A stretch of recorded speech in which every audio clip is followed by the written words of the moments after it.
Hey friends, it's a hot day in the shed. I'm doing some design work and I'm vinyl cutting and all sorts of stuff.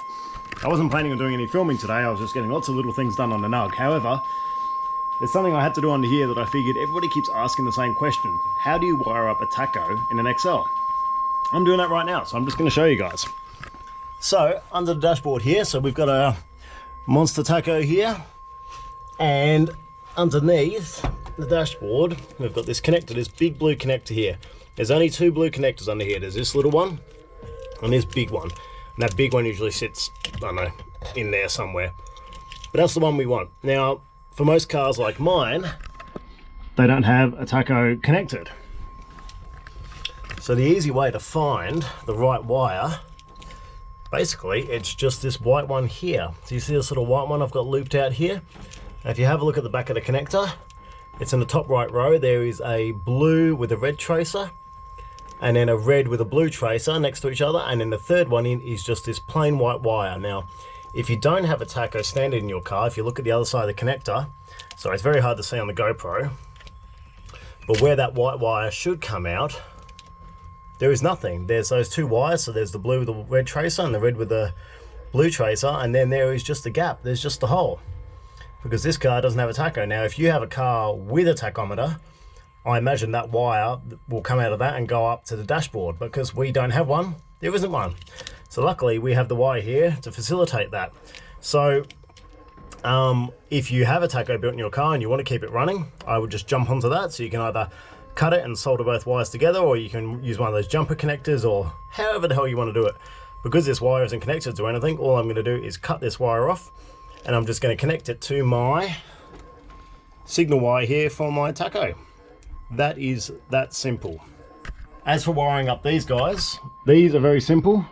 From memory, it was just 4 wires. There is a positive, 12-volt positive, negative goes to earth, and then I think there was a yellow cable, yellow or green cable, and that just goes to lights. So when you turn your lights on, this lights up as well.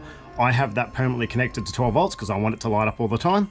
And then you've just got your signal wire, and your signal wire obviously will be this one for me, and that's going to connect directly up to that. So let's solder that right now.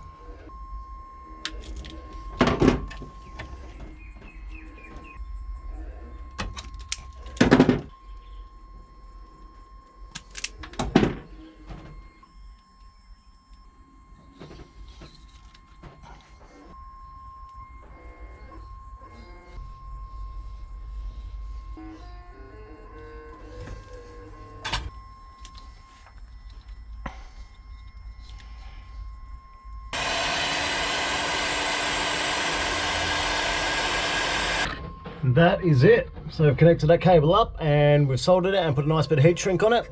Always use heat shrink if you can, guys. It is the best stuff in the world. Cool. Now my ECU unplugged, so we'll plug the ECU back in, test it out, see if it worked. Okay. Power on. Tacho on. We're neutral.